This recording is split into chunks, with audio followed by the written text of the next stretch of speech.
Ôi lù là lù tỉnh tế thế à nhở? Biết mà. Quay mấy lần sau. Quay video. Anh sẽ quay video sẽ. Chẳng mà nó trúng lo đó thì. Quay lại.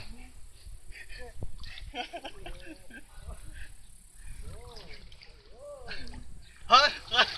Nó từ 19 đó. 19 đó.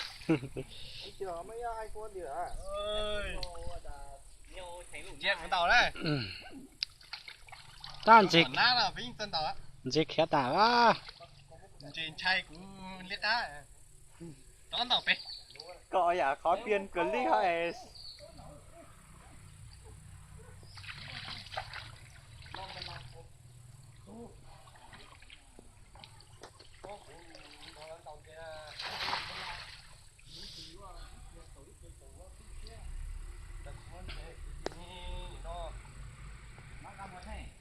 Đi đi ở đó. Đi đi ở. Trên tàu chứ. Cả tông trên tàu đấy nhở. ô cũng đổi vàng về coi tao tao kìa. Sẽ có kỹ thuật chạy sao rồi.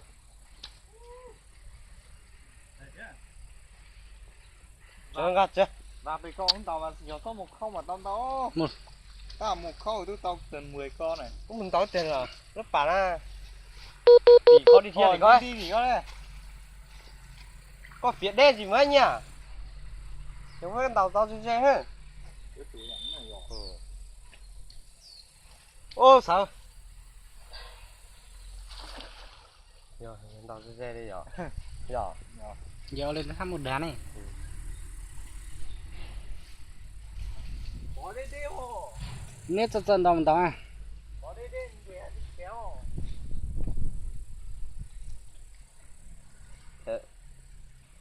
Cuối thế.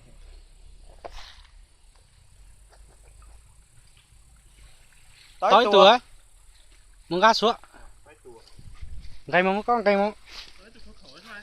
Tôi gì gây mông, gây mưa.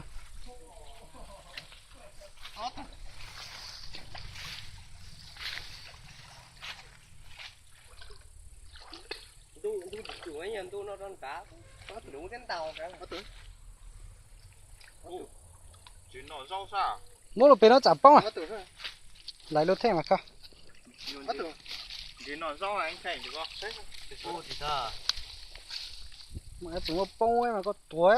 Ui nhìn xem cũng khó có tư. Cho kiểu.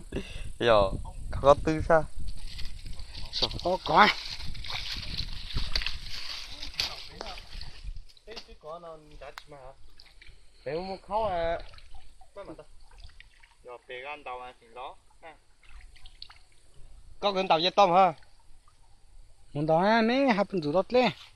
Có phía đen rồi nha. Còn chỉ chia xe mà này. Phía đen nha. Chỉ dê mà. Để khé thau ấy. Ngon gì của quay video hạt dâu dâu này. Chúng cá kia dù như chúng cái. Rồi giờ. Cho nên gan chế giờ. Ô bê Ô, chế nhớ tía, phở tía.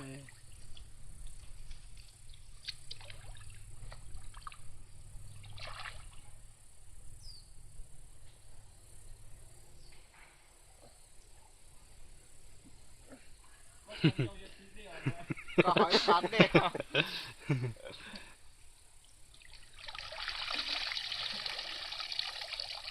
Tới nó bị pin nữa.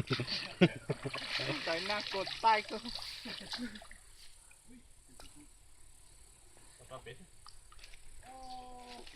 Mỗi lần cần cao su mà trong tàu.